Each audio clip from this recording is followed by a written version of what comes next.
Assalamualaikum warahmatullahi wabarakatuh. Selamat pagi semuanya. Perkenalkan, nama saya Sheila Natasha dari kelas 11 Sains 1 kelompok 3A, dan teman saya Nama saya Maisha Nurja Putri dari kelas 11 Sains 1 kelompok 3A. asal sekolah SMA Negeri 1 Gebang, bidang studi sejarah.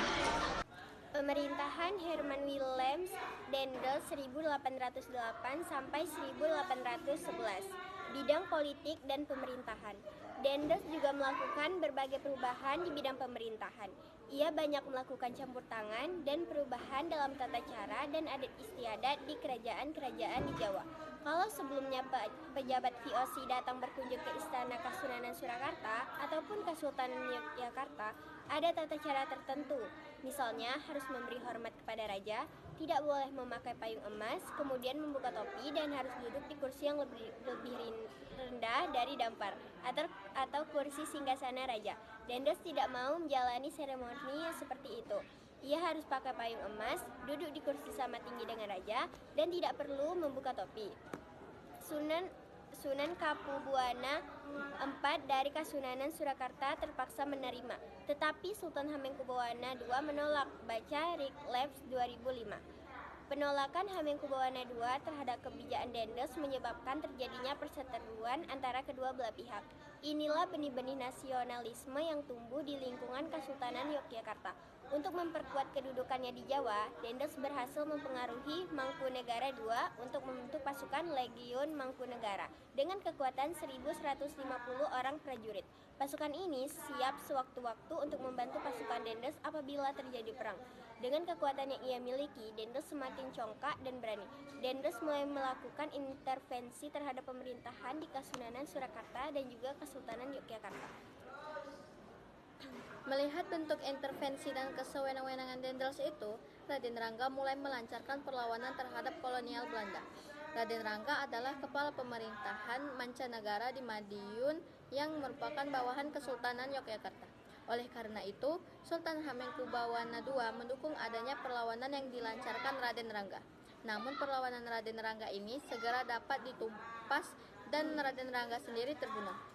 Setelah berhasil mematahkan perlawanan Raden Rangga, Dendels kemudian memberikan ultimatum kepada Sultan Hamengkubuwana II agar menyetujui pengangkatan kembali Danuraja III sebagai patih, dan Sultan harus menanggung kerugian perang akibat perlawanan Raden Rangga. Sultan Hamengkubuwana II menolak ultimatum itu. Akibatnya, pada Desember 1810, Dendels berangkat ke Yogyakarta dengan membawa 3.200 orang serdadu. Dengan kekuatan ini, Dendels berhasil memaksa Hamengkubuwana II untuk turun tahta dan menyerahkan kekuasaannya kepada putranya sebagai Sultan Hamengkubuwana III. Hamengkubuwana III ini sering disebut Sultan Raja dan Hamengkubuwana II sering disebut Sultan Sepuh.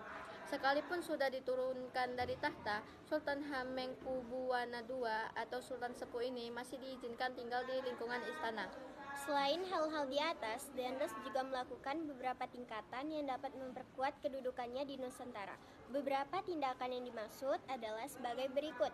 A. Membatasi secara ketat kekuasaan raja-raja di Nusantara. B. Dendels memerintah secara sentralistik yang kuat dengan membagi Pulau Jawa menjadi 23 wilayah besar atau Hofdefdeling yang kemudian dikenal dengan keresidenan atau residensi. Tiap keresidenan dapat dibagi menjadi beberapa kabupaten atau Regenschap. Soeharto, Dampak Politik Hindia Belanda 1800 sampai 1830 dalam buku Indonesia dalam Arus Sejarah 2012.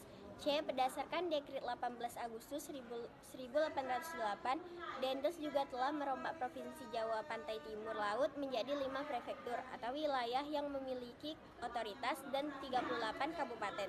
Terkait dengan ini, maka Kerajaan Banten dan Cirebon dihapuskan dan daerahnya dinyatakan sebagai wilayah pemerintahan kolonial. D. Kedudukan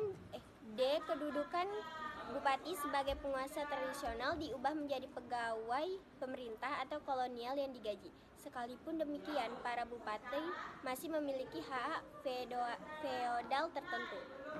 Jumlah keresidenan di Pulau Jawa pada masa pemerintahan Dendels ada 1 Tegal, 2 Bagelan, 3 Banyumas, 4 Cirebon, 5 Priagan, 6 Karawang, 7 Buitenzong atau Bogor, 8 Banten, 9 Batavia atau Jakarta, 10 Surakarta, 11 Yogyakarta, 12 Banyuwangi, 13 Besuki, 14 Pasuruan, 15 Kediri, 16 Surabaya, 17 Rembang, 18 Madiun, 19 Pacitan, 20 Jepara, 21 Semarang, 22 Kedu, dan yang terakhir 23 Pekalongan.